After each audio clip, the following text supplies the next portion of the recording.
So do you believe? Do you have faith? And what do you think about when I mention those questions? What do you think faith is? What do you think believing is?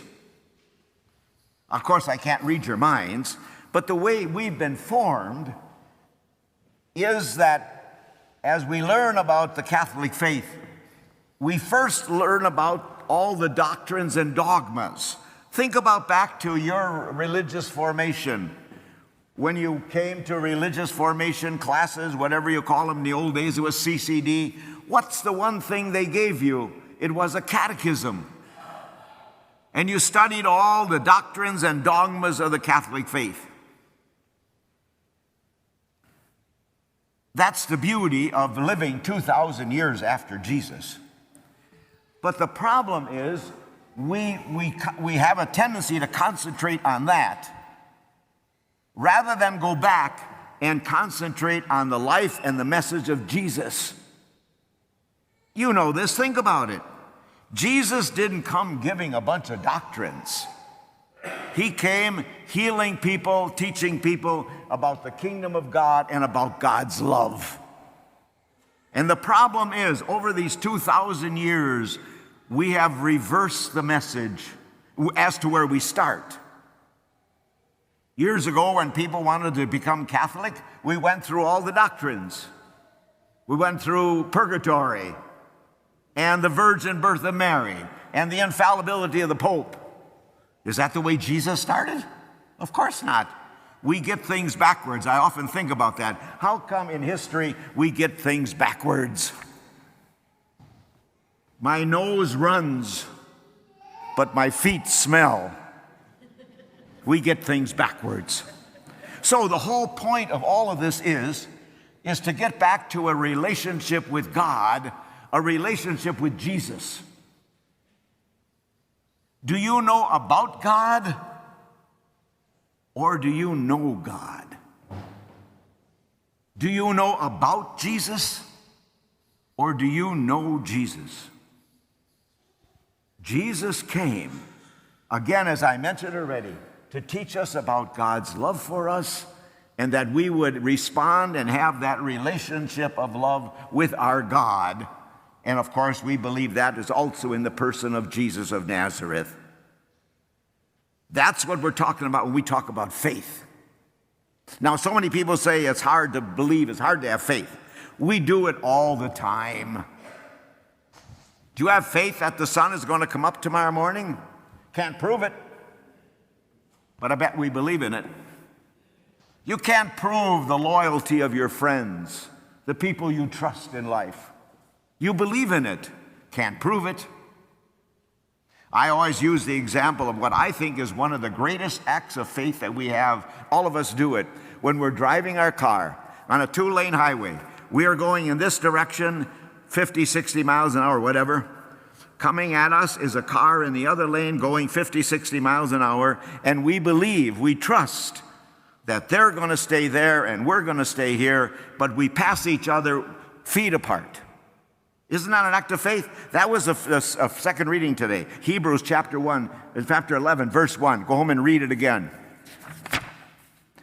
Faith is the assurance of things hoped for and the conviction of things not seen. Once again, faith is the assurance of things hoped for and the conviction of things not seen.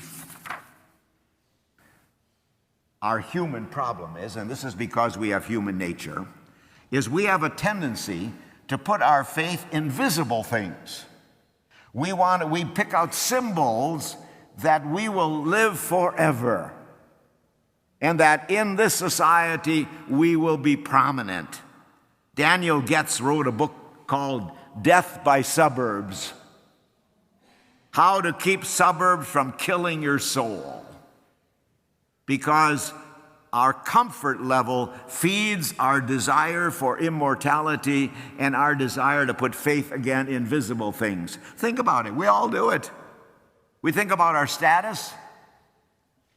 We think about our comforts, our achievements, our paychecks, our jobs, all our possessions. And the more we have, again, this is just part of being human. The more we have, the more we want. And the more we have and the more we want to protect it. And that's putting faith into the wrong thing. And that's because we also fear. Fear is one of the greatest motivating factors in our lives. It starts from youth. You better stop doing that, somebody says, till one of your parents gets home. We respond, but it doesn't last very long. Fear, you know, F-E-A-R, false evidence appearing real.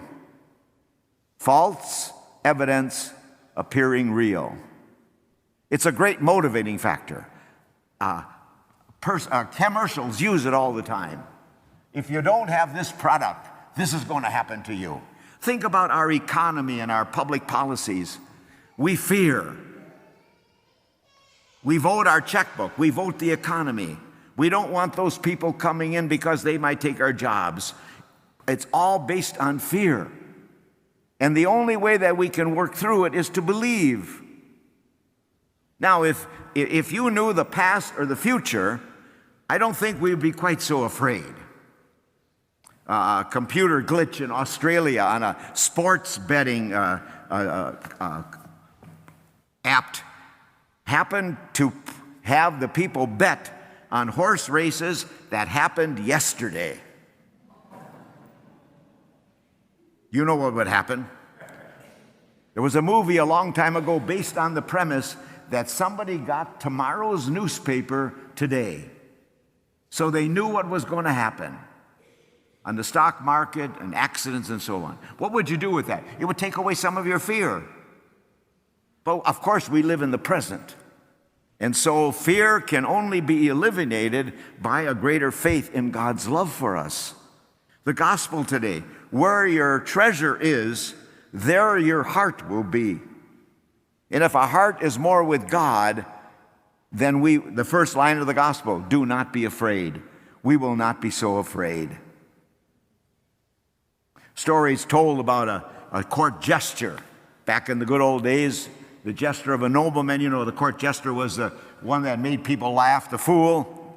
So the nobleman gave his court jester a magic wand. And he said, now, if you meet somebody who is more a fool than you are, give him this wand. Well, he couldn't find anybody, so he kept it for a long time. Finally, the nobleman called him back in and said, court jester, I'm going on a journey. And the court jester says, where are you going? He says, I do not know. So the court jester says, well, what are you going to take along? Nothing. How long are you going to be gone? Forever. And the court jester thought it over and finally gave the magic wand to the nobleman because he says, you're more a fool than I am. We put our faith in that eternal journey. We don't know where we're going. We don't know how we're going to get there. We take nothing along, but we can only trust in God's love for us. Some of you might remember Dr. Martin Schuller. He was the pastor of the Crystal Cathedral in California. He had a great admiration for Mother Teresa. Finally, one day he had an opportunity to meet her. So he said, Mother Teresa, give me some advice, some wisdom for my life. And what she said, he put on a plaque in his office wall. And she said, be all and only for Jesus. Let him use you without consulting you first. Be all and only for Jesus. Let him use you without consulting you first. If we can live that, that's faith, and it'll take away all fear.